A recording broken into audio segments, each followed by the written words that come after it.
आज का हमारा टॉपिक है रेडियो रिसीवर्स। और रेडियो रिसीवर्स के बाद में इतना कुछ पोर्शन हमारा बचा हुआ है ना। तो सबसे पहले जो टॉपिक है उससे स्टार्ट करते हैं, फिर मैं आगे धीरे धीरे आप लोगों को समझाते जाऊँगा। ठीक है, चलिए। बेटा ध्यान दीजिएगा, जब हम लोग सेकेंड यूनिट पढ़े या थर्ड यूनिट पढ़े हैं वहाँ पे हम लोगों ने एएम सिस्टम पढ़ा था, एफएम सिस्टम पढ़ा था, है ना। एएम में हम लोगों ने मॉड्यूलेशन पढ़ा था, डीमॉड्यूलेशन पढ़ा था। ठीक है, तो जब भी मैं आप लोगों को मॉड्यूलेशन समझाता था या डीमॉड्यूलेशन समझाता था तो मैं इस टाइप का टावर का कुछ एग्जांपल आप लोगों को लेके बताता था, एंटीना का एग्जांपल लेके बताता था। मैं इसको ट्रांसमीटर कहता था, मैं इसको रिसीवर कहता था। ऐसा मैं स्टार्टिंग से ही बता रहा हूँ आप लोगों को, जब भी हम कम्युनिकेशन करते हैं तो ये हमारे एंटीना है, एंटीना के थ्रू हम लोग ट्रांसमीटर कर रहे हैं ना। यहाँ पे इस एंटीना में ट्रांसमीटर लगा हुआ है, वैसे जो एंटीना सिग्नल को रिसीव कर रहा है उसमें रिसीवर लगा हुआ है। ऐसा हम लोग स्टार्टिंग से समझ रहे थे। ठीक है, ओके। फिर हम लोगों ने मैंने आप लोगों को बताया था जब ट्रांसमीटर रिसीवर के बीच में डिस्टेंस बहुत ज़्यादा होती है तो यहाँ पे मॉड्यूलेटर लगा होता है। ठीक है, तो कुछ कुछ टर्म्स यहाँ पे आ रहे हैं बेटा जो कंफ्यूज कर सकते हैं आपको, इसलिए मुझे ये सब बताना पड़ा आप लोगों को। देखो, जो ट्रांसमीटर होता है ना बेटा, ट्रांसमीटर में बहुत सारी चीजें होती हैं। क्या जो रिसीवर होता है, रिसीवर में बहुत सारी चीजें होती हैं, है ना। ये सिर्फ एक एलिमेंट से मिलके रिसीवर या एक एलिमेंट से मिलके ट्रांसमीटर नहीं बनता। ठीक है, उसमें क्या होते हैं, बहुत सारे प्रोसेस अप्लाई होते हैं। जैसे ट्रांसमीटर में आप लोग कह सकते हैं एक फिल्ट्रेशन का प्रोसेस हो सकता है। ट्रांसमीटर में क्या क्या लगा हो सकता है, फिल्टर लगा हो सकता है, एक बैंड पास फिल्टर लगा हो सकता है। ठीक, और क्या लगा हो सकता है बेटा, एक एम्पलीफायर लगा हो सकता है। Why we use amplifier? To amplify the level of signal, to amplify the signals amplitude। ठीक है, और क्या हो सकता है, अगर ट्रांसमीटर रिसीवर के बीच की डिस्टेंस बहुत ज़्यादा है तो हमें कैरियर फ्रीक्वेंसी को बूस्ट अप करना पड़ेगा, कैरियर फ्रीक्वेंसी को अपने मैसेज सिग्नल के साथ मॉड्यूलेट करना पड़ेगा, है ना। उसके लिए हम एक टेक्निक यूज़ करते हैं, उसको मॉड्यूलेशन कहते हैं, और जो डिवाइस उसके लिए यूज़ करते हैं उसको मॉड्यूलेटर कहा जाता है। ठीक है, और क्या यूज़ किया जाता है बेटा, और हम लोग यूज़ करते हैं एंटीना, है ना, एंटीना। और हम लोग एक एंटीना यूज़ करते हैं। ठीक है, एंटीना का क्यों यूज़ किया जाता है बेटा, एंटीना का इसलिए यूज़ किया जाता है ताकि हम लोग सिग्नल को ट्रांसमिट कर सकें। बात समझ में आई। तो एक ट्रांसमीटर के अंदर बेटा ये सारे कंपोनेंट्स होते हैं। ठीक है, ये सारे कंपोनेंट्स का यूज़ करके हम लोग ट्रांसमीटर बनाते हैं। तो हम लोग जो स्टार्टिंग से पढ़ते हैं ना, जैसे हम लोग फर्स्ट यूनिट सेकेंड यूनिट में पढ़े हैं कि am modulation, am D modulation. तो जो हमारा एएम मॉड्यूलेशन है हम लोग इतना पार्ट को स्टडी करते हैं, है ना। जैसे इसमें हम लोगों ने पढ़ा था कि there are the various methods for the modulation such as square law, और क्या पढ़ा था, बैलेंस्ड मॉड्यूलेटर, है ना। ये सब हम लोगों ने मॉड्यूलेशन के टाइप वगैरह पढ़े थे। बात समझ में आई सबको। वैसे जब हम लोग रिसीवर की तरफ पढ़ते हैं तो रिसीवर के साइड भी यही सारे कंपोनेंट होंगे। रिसीवर के साइड भी हमारा फिल्टर होगा, रिसीवर के साइड भी हमारा एम्पलीफायर होगा, रिसीवर के साइड भी हमारा, अगर ट्रांसमीटर साइड हम लोग मॉड्यूलेटर यूज़ कर रहे हैं तो श्योरली हमें रिसीवर के साइड में डी मॉड्यूलेटर यूज़ करना पड़ेगा। वापस से मॉड्यूलेटेड सिग्नल को मॉड्यूलेटिंग सिग्नल में कन्वर्ट करने के लिए हमें डी मॉड्यूलेटर यूज़ करना पड़ेगा। सेम यहाँ पे भी हमें एंटीना यूज़ करना पड़ेगा। यहाँ पे एंटीना क्यों यूज़ करना होगा, यहाँ पे एंटीना हमें सिग्नल को रिसीव करने के लिए यूज़ करना होगा। बात समझ में आई।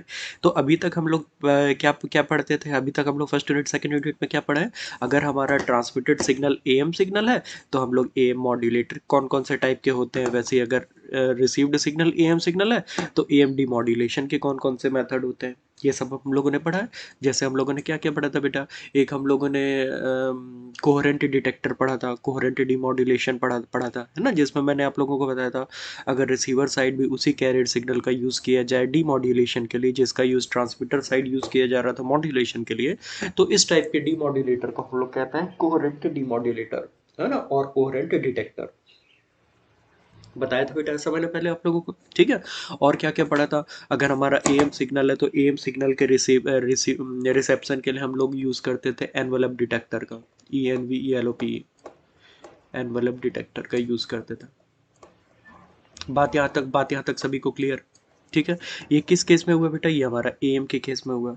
सभी को यहाँ तक क्लियर है। ठीक है, तो आज का जो हमारा टॉपिक है या जो हमारा फोर्थ यूनिट है ना बेटा, वो रिसीवर के बारे में है ना। जो फोर्थ यूनिट है वो हमारा रिसीवर के बारे में, रिसीवर के बारे में मतलब हमें इतने प्रोसेस को डील करना होगा, है ना। हम सिर्फ और सिर्फ डिमॉड्यूलेशन को तो स्टडी करेंगे नहीं, क्योंकि ये सब प्रोसेस को हम लोग पहले ही स्टडी कर चुके हैं।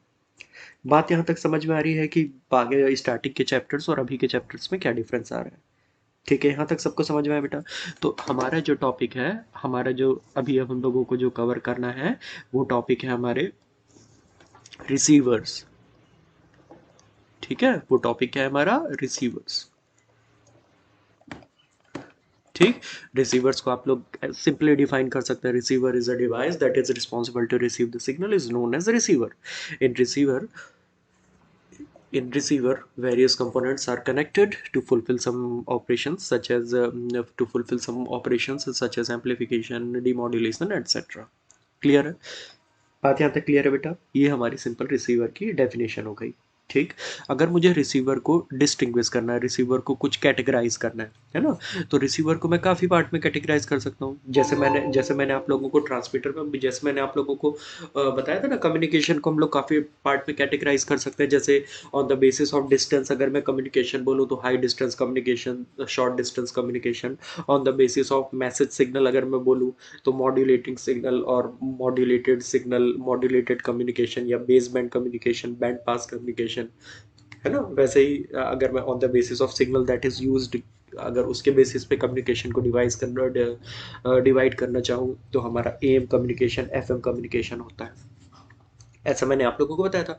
मतलब किसी भी चीज को डिवाइड करने के बेटा बहुत सारे मेथड हो सकते हैं, है ना। हम उसको किसी भी एक पैरामीटर के बेसिस पे डिवाइड कर सकते हैं।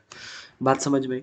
तो वैसे ही ध्यान देना बेटा, अगर हम रिसीवर को, जो ऐसे ही अगर हम रिसीवर को on the basis of application, on the basis of application, है ना, on the basis of application के बेसिस पे अगर मैं डिस्टिंग्विश करना चाहता हूँ तो कौन कौन से होंगे, है ना। तो इसी एप्लीकेशन को आप लोग अच्छे से कैसे समझ सकते हैं, इसी को आप लोग समझिएगा टाइप ऑफ सिग्नल। इसको आप लोग कैसे समझिएगा? Type of signal. Type of signal मतलब किस सिग्नल को रिसीव करने के लिए हम अपने रिसीवर का यूज कर रहे हैं, वो हमारा उसके एप्लीकेशन का पॉइंट ऑफ व्यू हो जाएगा। ठीक है, तो अगर मैं किसी भी रिसीवर को on the basis of its application, और we can say on the basis of type of signal अगर मैं डिवाइड करना चाहूँ, तो हमारे रिसीवर्स क्या हो जाएंगे बेटा? हमारा रिसीवर हो जाएगा एएम रिसीवर हो जाएगा, एफएम रिसीवर हो जाएगा, है ना। और कौन कौन से हो सकते हैं? ब्रॉडकास्ट रिसीवर हो सकते हैं, ब्रॉडकास्ट ब्रॉडकास्ट रिसीवर हो सकते हैं, कम्युनिकेशन रिसीवर हो सकते हैं, एटसेट्रा। कम्युनिकेशन रिसीवर हो सकते हैं, ब्रॉडकास्ट रिसीवर हो गया, कम्युनिकेशन रिसीवर हो गया, कम्युनिकेशन रिसीवर हो गया। ये हमारे रिसीवर, ये हमने रिसीवर्स को किस बेसिस पे क्लासीफाई किया है? ये हमने रिसीवर्स को क्लासीफाई किया है on the basis of its application, और we can say the type of signal. Clear बात? Now if we divide the receiver on the basis of its fundamental operation, on the basis of it operation मतलब कोई भी receiver के अंदर किस type से काम हो रहा है ना। अगर मैं किसी भी रिसीवर को डिवाइड करना चाहूँ on the basis of its fundamental operation, so we can divide any receiver into two type. One is known as TRF and another one is known as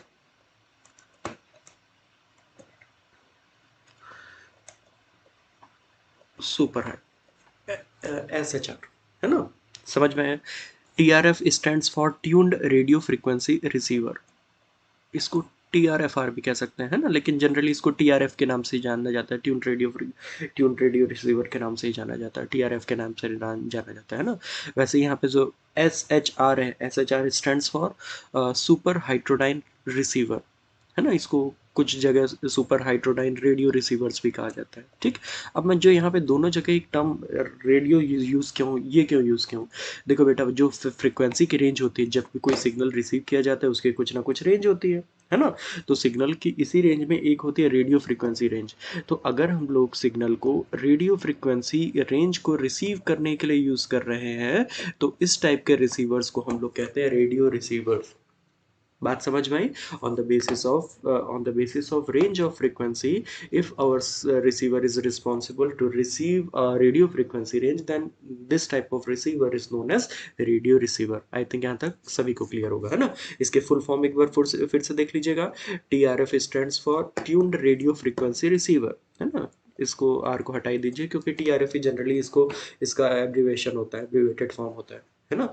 TRF stands for tuned radio frequency receiver, वैसे SHR radio super heterodyne, SHR stands for super heterodyne receiver. Clear बात है। ये किस basis पे हमने use किया है, आप इसे कह सकते हैं on the basis of fundamental operation that is used in the receiver, that is used inside the receiver.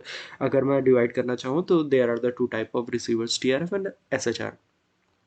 Clear है, आई थिंक यहाँ तक सभी को कोई दिक्कत नहीं होनी चाहिए।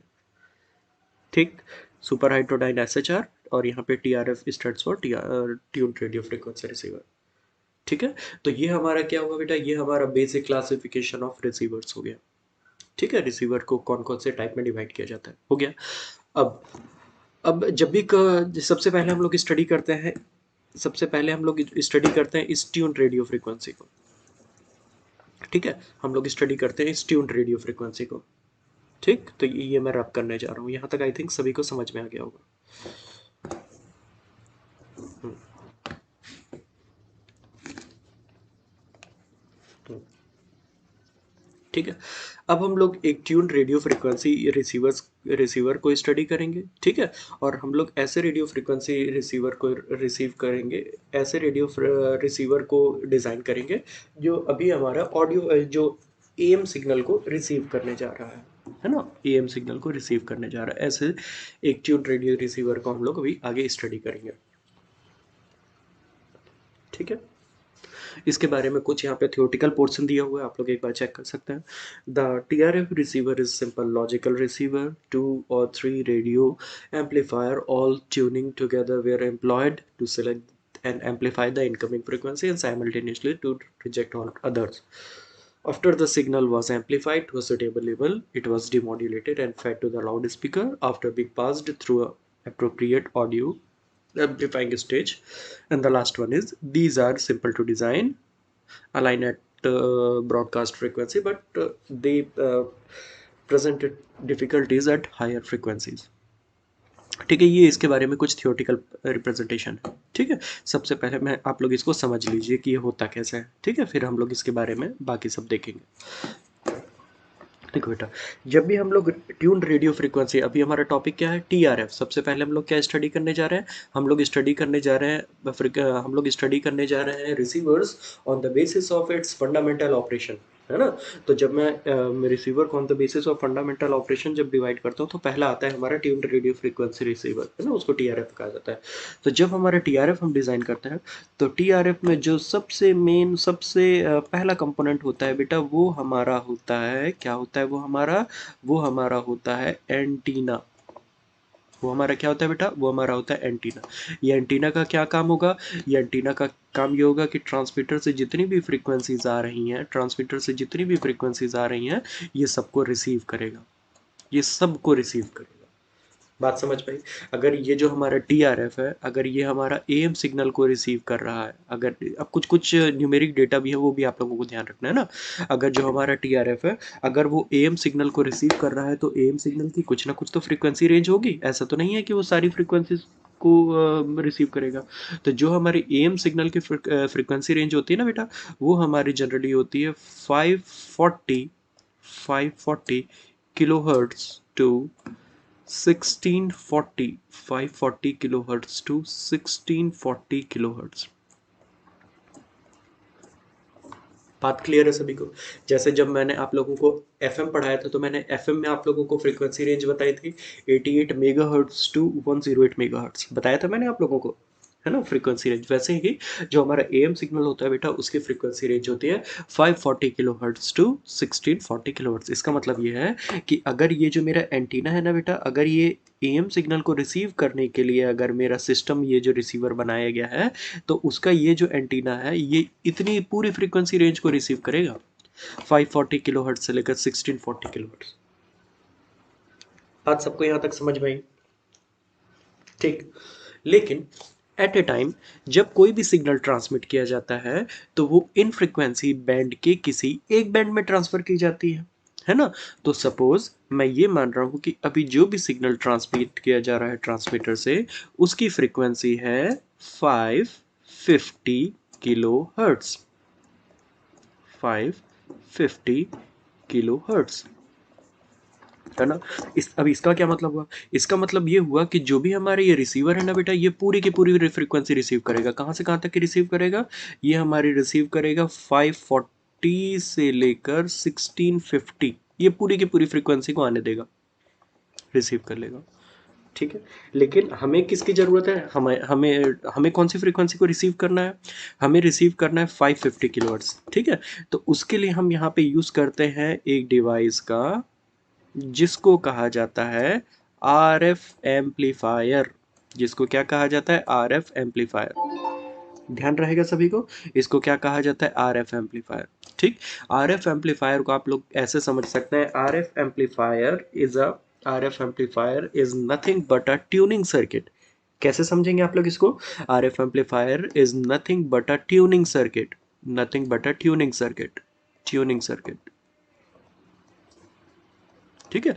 इसको आप लोग समझने के लिए इसको आप लोग एक नॉब की तरह समझिए, जिसको मूव करा के हम अपनी फ्रीक्वेंसी को सेट करते हैं। बात समझ में आई?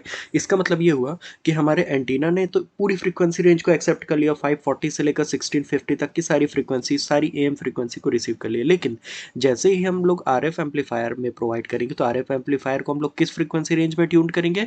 आरएफ एम्पलीफायर को हम लोग इस फ्रीक्वेंसी रेंज में ट्यून करेंगे, 550 किलोहर्ट्ज। क्यों 550 किलोहर्ट्ज? क्योंकि हमें तो सिर्फ इसी फ्रीक्वेंसी बैंड से काम है ना। हमारा जो सिग्नल आ रहा है वो तो इसी फ्रीक्वेंसीज में आ रहा है। ये तो हमारा वो रेंज है जिसमें हमारा सिग्नल आ सकता है ना, क्योंकि ये पूरी एम की रेंज है, 540 किलोहर्ट्ज से लेकर 1640 किलोहर्ट्ज। ये पूरी की पूरी फ्रीक्वेंसी रेंज हमारा एंटीना काम कर सकता है। लेकिन हमारा जो एग्जैक्ट मैसेज सिग्नल आया है वो 550 किलोहर्ट्ज में आया है, तो हमने इस नॉब को सिलेक्ट किया है किसमें? 550 किलोहर्ट्ज। अच्छा, अब ये बनता कैसे होगा भाई? जब इसी यूनिट में मेरे ख्याल से जब मैंने स्टार्टिंग में पढ़ाया था, तो मैंने बताया था, this one is nothing but a tuning, this tuning circuit is made by using a inductor, and capacitor, है ना। Any tuning circuit is made by using inductor and capacitor, L and C. ठीक है। अब यहाँ पे inductor की जो windings होती है उससे हमें इंडक्टेंस मिलता है, जो हमारा कैपेसिटर होता है उससे हमें कैपेसिटेंस मिलता है। ठीक है। तो इसका यूज करके हम लोग फ्रीक्वेंसी जनरेट करते हैं, है ना। अब जो भी हमारी फ्रीक्वेंसी होती है ओमेगा, जब हम लोग एलसी ऑसिलेटर यूज करते हैं, इसको एलसी ऑसिलेटर भी कह सकते हो, है ना, ये एलसी ट्यून्ड सर्किट भी कह सकते हो।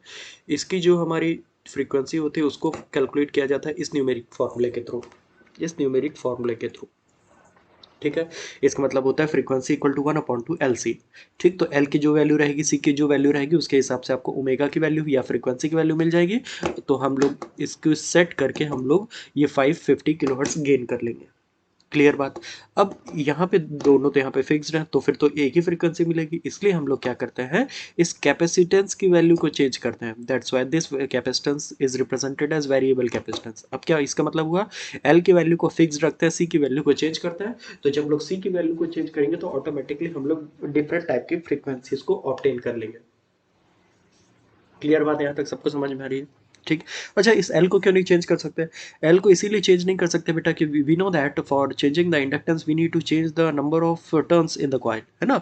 और अगर नंबर ऑफ टर्न्स, अगर मैंने एक सर्किट बना लिया है तो नंबर ऑफ टर्न्स भी तो इसमें फिक्स्ड हो गए हैं, है ना। तो बार बार तो मैं उसको ओपन करके नंबर ऑफ टर्न्स को चेंज नहीं करूंगा।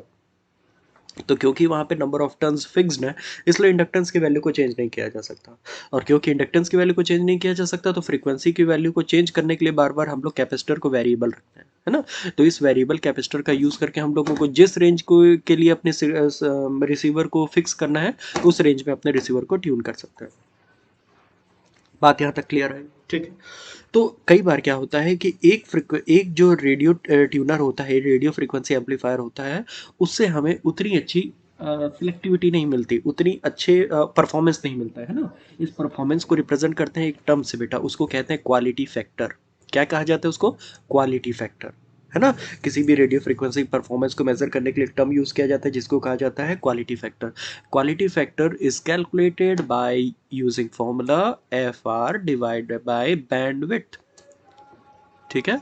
एफ आर मतलब resonance frequency. Now what is the mean of resonance frequency?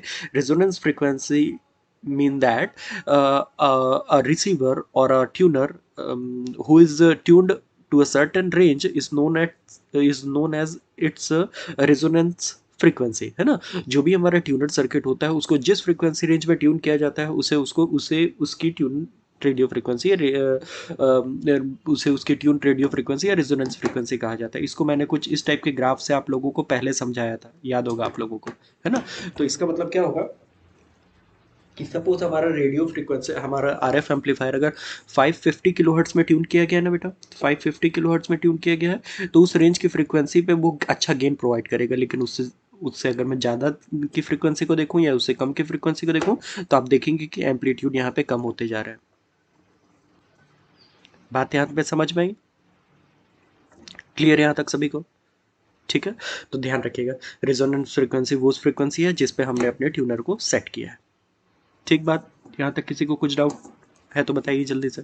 ठीक है, तो एक जो हमारा एम्पलीफायर होता है ना, उससे उतनी ज़्यादा परफॉर्मेंस नहीं मिलती है, तो इसलिए हम लोग कई बार अपने टीआरएफ में एक से ज़्यादा आरएफ एम्पलीफायर को यूज़ करते हैं, है ना? और जब हम लोग एक से ज़्यादा आरएफ एम्पलीफायर को यूज़ करते हैं तो उनको आपस में हम लोग कनेक्ट करके रखते हैं और आपस में एक साथ ट्यून्ड करके रखते हैं।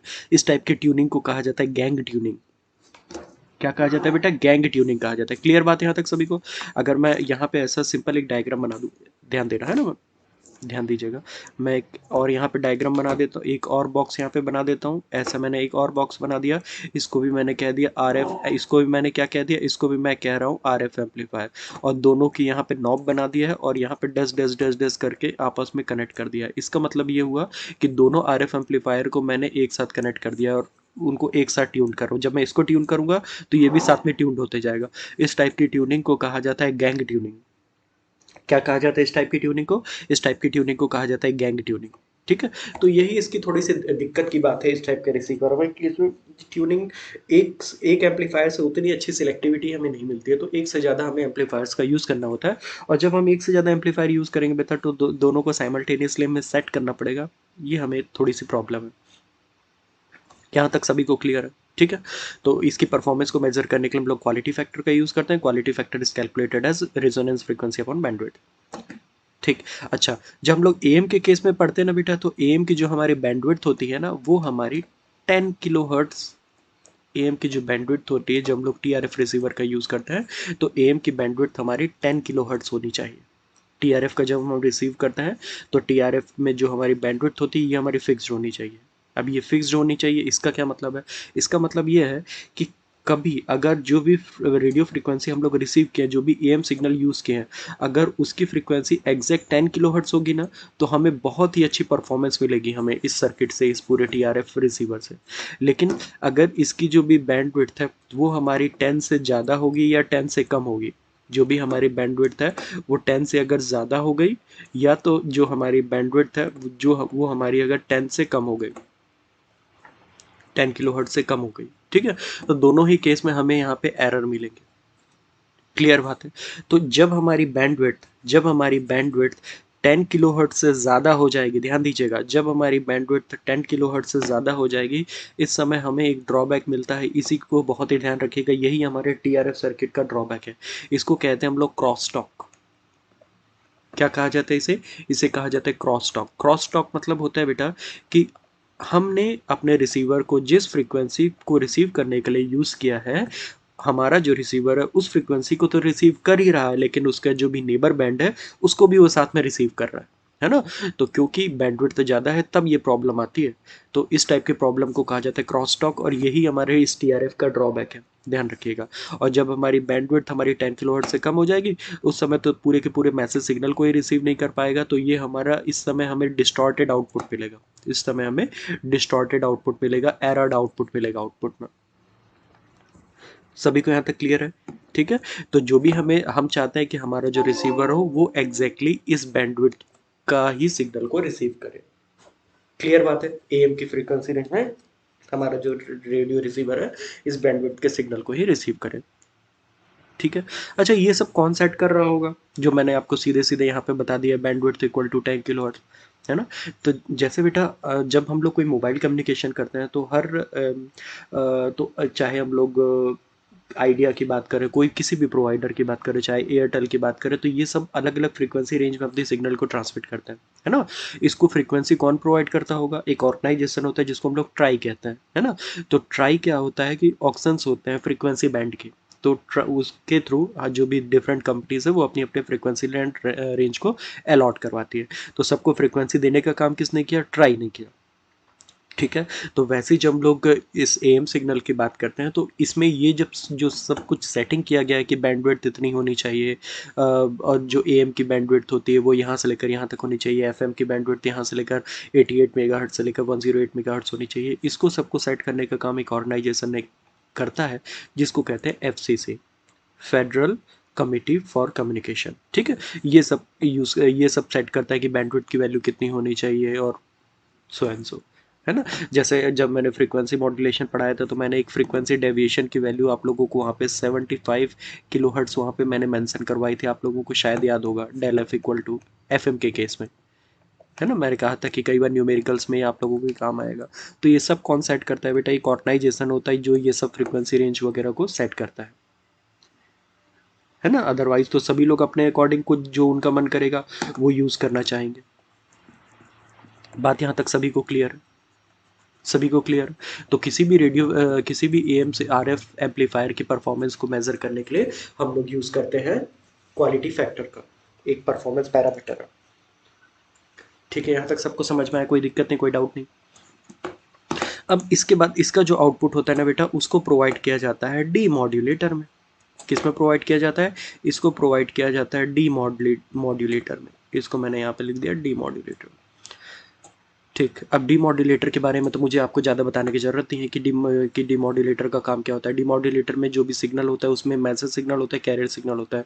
तो डीमॉड्यूलेटर क्या करता है? कैरियर सिग्नल को हटा देता है, आउटपुट में सिर्फ और सिर्फ मैसेज सिग्नल मिलेगा। Message signal that means low frequency signal, it is also known as modulating signal, ठीक है।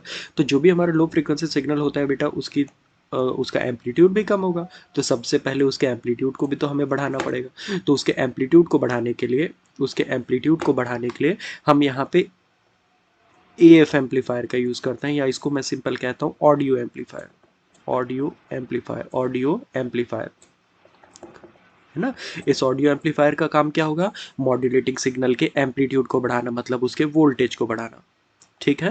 अब यहाँ पे जो आउटपुट जो मिलेगा उसका वोल्टेज ज़्यादा होगा। अब इसको हम लोग सीधे सीधे इसको लाउड स्पीकर में प्रोवाइड कर सकते हैं, या एक एंटीना में प्रोवाइड कर सकते हैं, ठीक है। सपोज मुझे इसके आउटपुट को ये एक ऑडियो सिग्नल है, मुझे एक एम्पलीफायर में प्रोवाइड करना है, एक लाउड स्पीकर में प्रोवाइड करना है, तो मैं सीधे यहाँ पे प्रोवाइड कर सकता हूँ। लेकिन अगर जितना वोल्टेज यहाँ पे मिल रहा है, उतना वोल्टेज मिलने के बाद भी लाउड स्पीकर में आउटपुट नहीं आ रहा है, तो इसका मतलब क्या हुआ? इसका मतलब ये हुआ कि लाउड स्पीकर में इस प्रॉपर पावर नहीं मिल रहा है ना। पावर नहीं मिल रहा है तो क्या करेंगे हम लोग अब इसके करंट को एम्पलीफाई करेंगे। वोल्टेज को तो हमने एम्पलीफाई कर दिया, और हम जानते हैं कि total power equal to V I होता है, या आई स्क्वायर आर होता है। तो हमने वोल्टेज को तो इंक्रीमेंट कर दिया है, अब हमें किसको इंक्रीज करना पड़ेगा? अब हमें इसके पावर को इंक्रीज करना पड़ेगा। तो पावर के इंक्रीज करने के लिए हम लोग यहाँ पे एक पावर एम्पलीफायर का यूज़ करते हैं। हम लोग किसका यूज़ किए बेटा?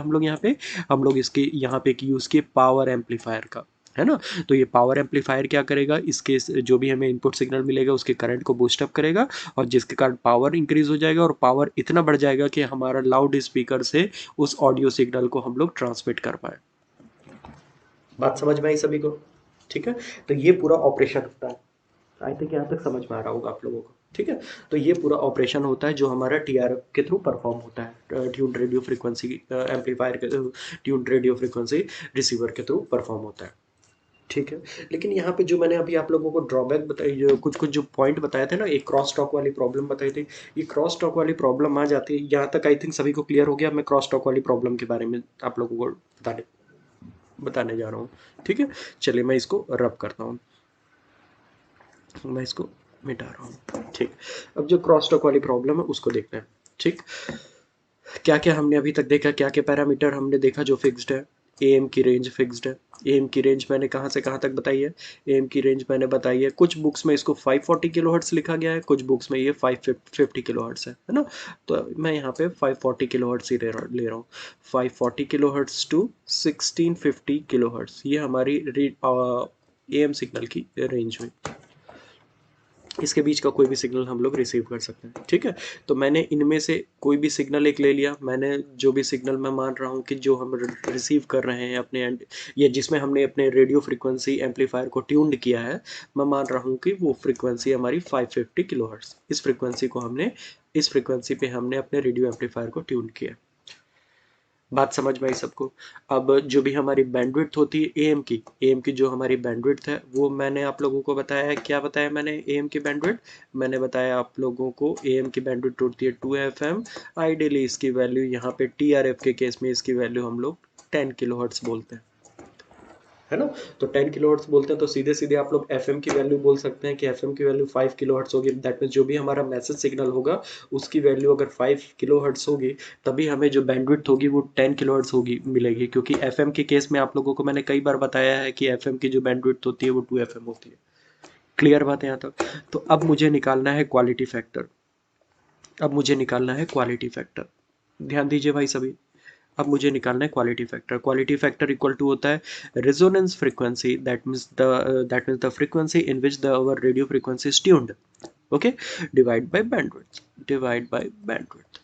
तो हमारा रेडियो फ्रीक्वेंसी किस रेंज में ट्यून्ड है अभी? 550 किलोहर्ट्ज़ में ट्यून्ड है।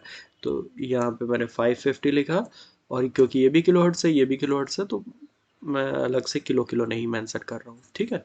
ये भी किलोहर्ट्ज़ है, तो मैंने यहाँ पे सिंपल बैंडविड्थ की वैल्यू को 10 पुट अप कर दिया। ये कट ऑफ हो गया, तो सीधे सीधे क्वालिटी फैक्टर की मुझे वैल्यू मिली 55, बस, ठीक है।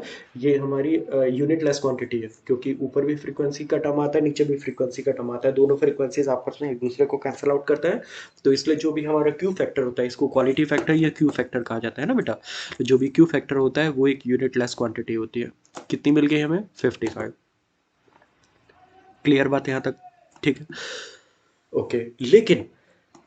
लेकिन अगर हमारा जो भी मैसेज सिग्नल आया, ध्यान दो भाई सभी, अभी अगर जो हमारा मैसेज सिग्नल, अगर जो हमारा एम सिग्नल है, वो तो हमारा 540 से लेकर 650 किलोहर्ट्ज से कहीं तक भी हो सकता है ना। अगर मेरा मैसेज सिग्नल जो आ रहा है वो जो हमें रिसीव करना है वो 550 ना करके हमें अगर रिसीव करना है 600 किलोहर्ट्ज, ठीक है। तब क्या होगा? तब ध्यान दीजिए सभी। तब क्या होगा? तो अब उस समय हमारा यहाँ पे मैंने लिख दिया 1600, और यहाँ पे मैंने लिख दिया 1600, और जो भी हमारा क्वालिटी फैक्टर है, क्वालिटी फैक्टर यहाँ पे क्वालिटी फैक्टर की वैल्यू 55 है। ये है, मैंने यहाँ पे 55 लिखा, और यहाँ पे मैंने इसको बैंडविड्थ यहाँ पे डाल दिया। कोई दिक्कत किसी को? है ना, क्योंकि अगर हमें 1600, क्योंकि जो भी हमारा एम सिग्नल होता है वो तो इस फ्रिक्वेंसी से इस फ्रिक्वेंसी के बीच का कुछ भी हो सकता है। बात यहाँ तक सभी को क्लियर है? ठीक है। तो अगर मैं 1600 का एग्जांपल ले रहा हूँ, तो definitely 55 equal to 1600 divide by bandwidth हो जाएगा। श्योर, सभी को क्लियर है? तो इस समय जो हमारी बैंडविड्थ अगर मैं यहाँ पे निकालता हूँ, तो यहाँ पे जो बैंडविड्थ की वैल्यू है, आप लोग कैलकुलेटर में से कैलकुलेट करके देख लीजिएगा। यहाँ पे जो भी हमारी बैंडविड्थ की जो वैल्यू है वो हमारी 30 किलोहर्ट्ज़ के आसपास आ जा रही है। वो हमारी बैंडविड्थ की वैल्यू कितनी आ जाएगी? वो हमारी 30 किलोहर्ट्ज़ के आसपास आ जाएगी, है ना। मतलब अगर मेरे जो रेडियो फ्रीक्वेंसी एम्पलीफायर है, अगर उसका परफॉर्मेंस फैक्टर, क्वालिटी फैक्टर अगर उसका 55 है, अगर मेरे रेडियो एम्पलीफायर का, ये किसको रिप्रेजेंट करता है? ये उसके क्वालिटी फैक्टर को रिप्रेजेंट करता है। और ये काफ़ी चीज़ों पे डिपेंड करता है बेटा, है ना। किस पे डिपेंड करता होगा? इसके अंदर जो क्रिस्टल डायोड यूज़ किए जाते होंगे, या जो भी डिवाइसेस एलिमेंट्स यूज़ किए जाते हैं, उन पे डिपेंड करता है कि क्वालिटी फैक्टर की वैल्यू कितनी आ रही है। तो एक डिवाइस का जो क्वालिटी फैक्टर है अगर वो 55 है, ठीक है, तो इससे ही अगर मुझे इस 1600 किलोहर्ट्ज़ के सिग्नल को रिसीव करना है, तो उस समय तो जो बैंडविड्थ की वैल्यू है वो 30 किलोहर्ट्ज़ हो जाएगी, है ना। लेकिन जो हमारे जो भी हमारा ट्यून्ड रेडियो फ्रीक्वेंसी एम्पलीफायर है वो तो 10 किलोहर्ट्ज़ में ही अच्छा बिहेवियर प्रोवाइड करता है, जो मैंने आप लोग को स्टार्टिंग में बताया था। लेकिन यहाँ पे तो जो हमारी बैंडविड्थ है वो 10 किलोहर्ट्ज़ से इंक्रीज होकर 30 किलोहर्ट्ज़ हो जा रही है, ठीक है। तो अगर वो 10 किलोहर्ट्ज़ से इंक्रीज होकर 30 किलोहर्ट्ज़ हो जा रही है, तो इसका मतलब क्या हुआ? इसका मतलब ये हुआ, ध्यान दीजिएगा, इसका मतलब क्या हुआ, ध्यान दीजिएगा, ठीक है। ये बीच वाला जो हमारा सिग्नल है ना बेटा, ये हमारा मैसेज सिग्नल है। ये हमारा जो भी बैंड बना है ये हमारा मैसेज सिग्नल है। ये हमारा उसके साइड बैंड्स है। ठीक है।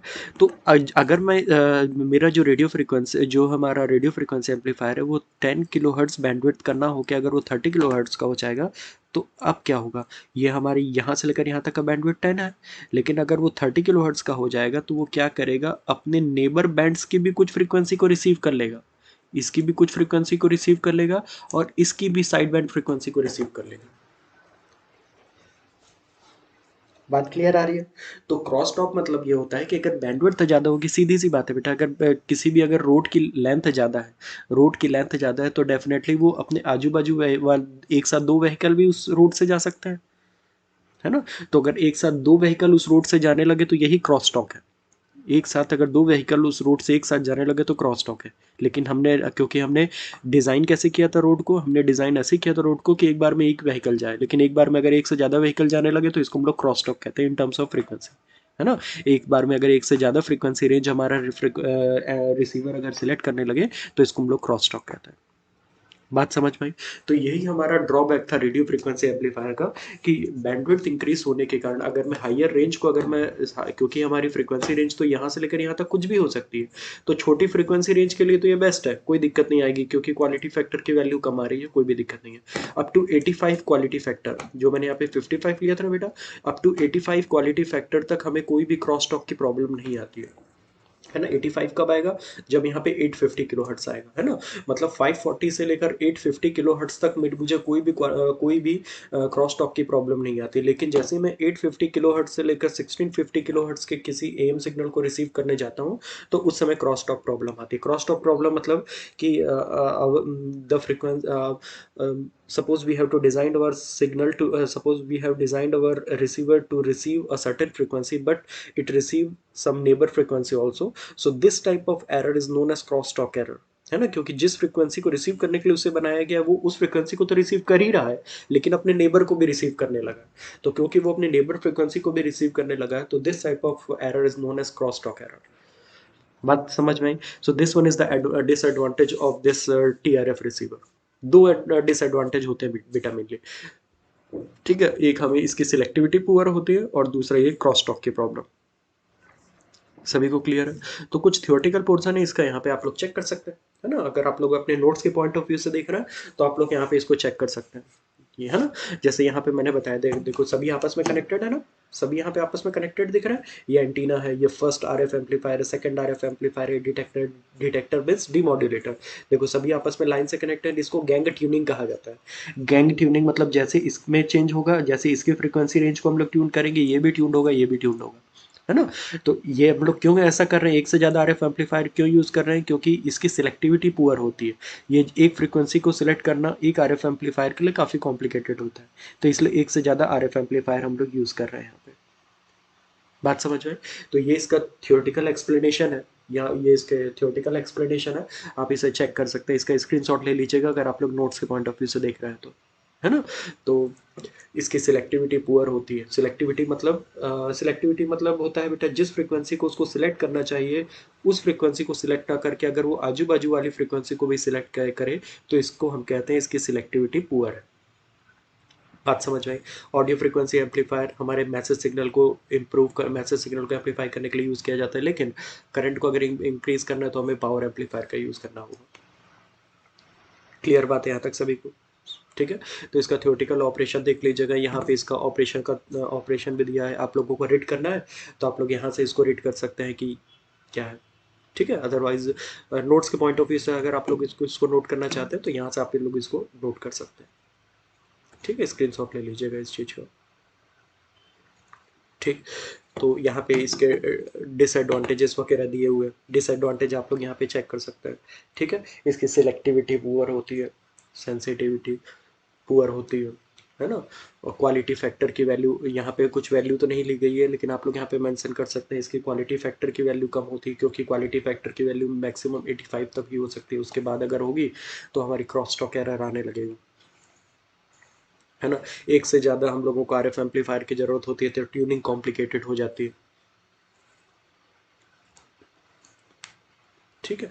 तो ये सारे डिसएडवांटेजेस होते हैं हमारे टीआरएफ रिसीवर के, आप लोग यहाँ पे इसको नोट कर सकते हैं। ठीक।